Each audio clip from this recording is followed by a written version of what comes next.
A síndrome de burnout, na verdade, foi descoberta lá no começo da década de 70 e desde então vem crescendo a fala a respeito disso.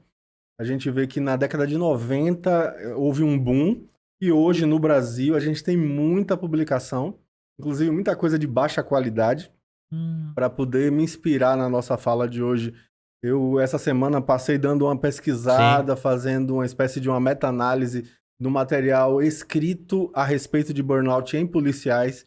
Mas deixa eu explicar o que é o burnout. Sim. Freudenberger, que foi o cara que descobriu o burnout, percebeu nele mesmo um esgotamento profissional.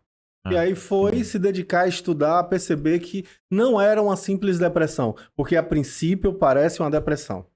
Isso é importante colocar, apesar de que a gente vive hoje no país mais ansioso do mundo.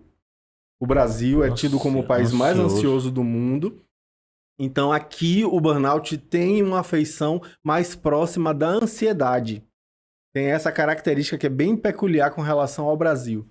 Mas assim, parece muito uma depressão, mas na verdade é um estágio extremo de estresse. Porque no burnout existem 3 pontos que são cruciais. Primeiro, esgotamento emocional, porque a palavra burnout significa em inglês esgotamento. As pessoas às vezes falam burnout, mas na todo verdade mundo fala... burnout não é francês, é inglês, é burnout. Burn, que é queimar, out, de dentro para fora. dentro pra fora. Ou seja, é um esgotamento, queimou todos os seus recursos. É nessa perspectiva que isso significa. E aí as 3 características são o esgotamento emocional, a despersonalização e a questão da realização pessoal no trabalho. Isso daí são os três grandes pontos. Começa como uma espécie de estresse crônico, você vai ver que, poxa, você não consegue relaxar. Não consegue. Não desliga, né? Não desliga. Não desliga. Isso vai afetar seu sono, isso Você vai não consegue afetar dormir. seu apetite e vai afetar seu humor. Logo de cara aparece a depressão por isso. Afetou os 3 principais pontos da depressão: humor, sono e apetite. Sono e apetite pode ser para mais ou para menos. Às vezes a gente acha que é só insônia. Você fala você falou do sono. O policial, por si só, ele já tem dificuldade com sono, né? Porque ele perde uma noite hoje, perde uma noite amanhã, aí ele nem identifica. Aí come em qualquer lugar, né? Você tá falando aí, agora eu tô me lembrando aqui, come em qualquer lugar. Não, come um salgadinho aqui. Tá, aí chega em casa, pô, não dormi. Não, você perdeu a noite anterior, né? Mas na verdade, pode estar sendo coberto por isso aí. Exato. Às vezes é justamente o fato de que a pessoa não tá prestando atenção, que tá tão inserida no seu dia a dia, na sua rotina, que ela não percebe que tem uma alteração aí.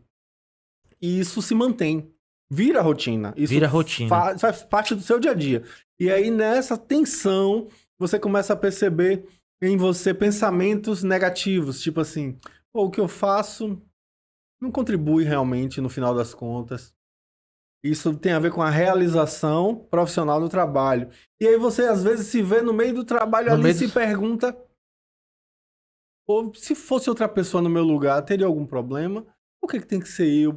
E aí nessa você começa a se desconhecer. Aí daqui a pouco você vê você fazendo comportamentos que até então você não faria. Não faria. Essa é a chamada despersonalização. Você já não se reconhece como você é. E aí você começa a perceber que isso vira rotina. Aí a gente está diante de uma síndrome de burnout, que é o estágio extremo de estresse. E físico e emocional, é bom lembrar, né? Físico e emocional. É porque